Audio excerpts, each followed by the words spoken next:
नमस्कार सर्वांना. आज आपण निपुण भारत याची ओळख थोडक्यात पाहणार आहोत. त्यामध्ये निपुण भारत हा कार्यक्रम का सुरू झाला याची थोडक्यात पार्श्वभूमी मी तुम्हाला पटकन सांगतो.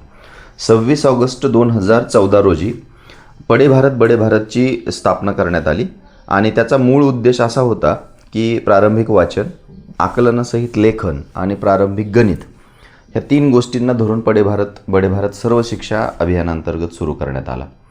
आणि याच्यानुसार विद्यार्थ्यांमध्ये जी काही कौशल्य प्राप्त करून द्यायची आहेत किंवा गुणवत्ता प्रधान विद्यार्थी किंवा गुणवत्ता काय आहे किंवा गुणवत्ता कशी त्या ठिकाणी आपण घ्यायला पाहिजे, मोजायला पाहिजे, याच्याकरिता ह्या 3 गोष्टी ठरवण्यात आल्या आणि त्यानुसार सर्वे करण्यात आले किंवा मोहीम सुरू झाली.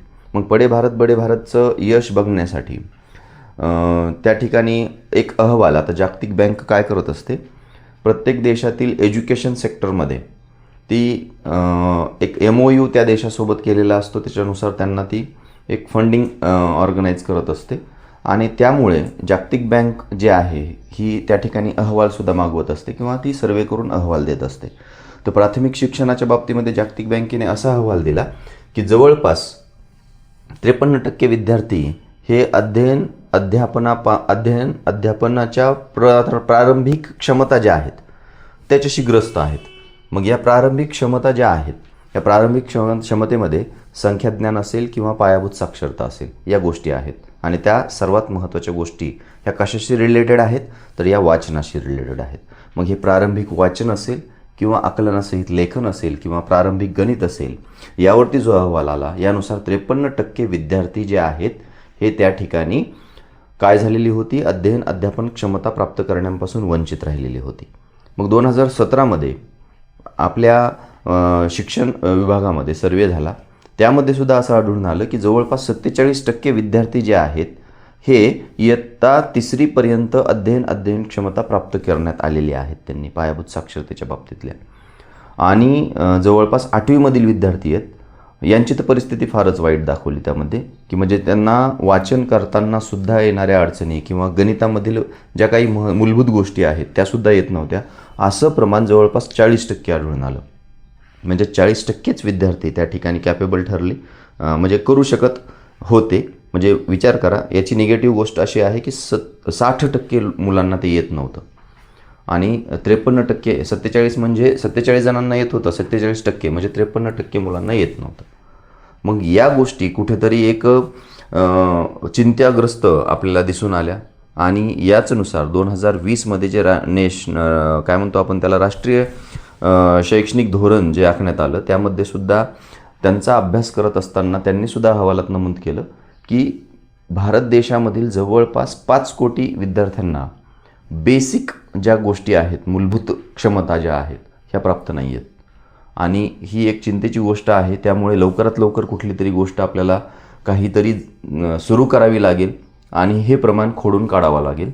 त्यामुळं त्या ठिकाणी काय केलं की एक पायाभूत साक्षरता आणि संख्याज्ञान यावरती आधारित निपुण हा कार्यक्रम सुरू करण्यात आला आणि त्यामध्ये असं निश्चित करण्यात आलं की इयत्ता 3री अखेरपर्यंत म्हणजे 2026 आणि 2026-27च्या शैक्षणिक वर्षामध्ये इयत्ता 3री पर्यंतचे सर्व विद्यार्थ्यांना काय करायचं होतं या ठिकाणी की या मूलभूत क्षमता आपल्याला प्राप्त करून द्यायच्या आहेत आणि त्यामुळेच या निपुणची स्थापना झाली. मी तर म्हणतो या निपुणला आपण लक्षात ठेवण्यासाठी निपुण ठेवा.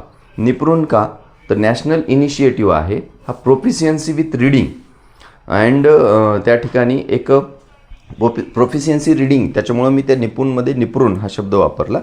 आणि त्याच्यानंतर U आणि N साठी जे आहे हे त्यामध्ये बघा अंडरस्टँडिंग अँड लर्निंग आहे, अंडरस्टँडिंग अँड न्यूमेरसी म्हणजे या ठिकाणी national initiative proficiency with reading and त्या ठिकाणी अंडरस्टँडिंग न्यूमेरसी असं त्याचा अर्थ होतो. निपुण हे लक्षात ठेवा, R फॉर रीड आहे. बाकी तसं तुम्ही निपुण महाराष्ट्र म्हणून आपण सर्वांनी पाहिलेलंच आहे. ठीक आहे, तर ही अशी पार्श्वभूमी त्या निपुणची होती. माहिती आवडली असेल तर त्या ठिकाणी लाईक करा, सबस्क्राईब करा आणि आपलं जे चॅनल आहे त्या चॅनलवरती सुद्धा या शिक्षण संबंधित किंवा शिक्षण स्तरावरील संबंधित सर्व काही गोष्टी जसं की शिक्षण विभागातील भरती परीक्षा असतील, या सर्वांवर आपण मार्गदर्शनपर व्हिडिओ टाकत असतो आणि त्याच्या नोट्ससुद्धा आपण विद्यार्थ्यांपर्यंत पोहोचवत असतो. आपण कुठलाही कॉम्पिटिटर नसाल तरीही एक ज्ञानात्मक भर आपल्या शिक्षण क्षेत्राच्या बाबतीत जर हवी असेल तर नक्कीच चॅनलला सबस्क्राईब करा. आवडलं असेल तर लाईक करा आणि जर तुम्हाला यावर मत मांडायचं असेल तर कमेंट्स देखील करायला विसरू नका. ठीक आहे, भेटू आपण पुढच्या लेक्चर्समध्ये. बाय.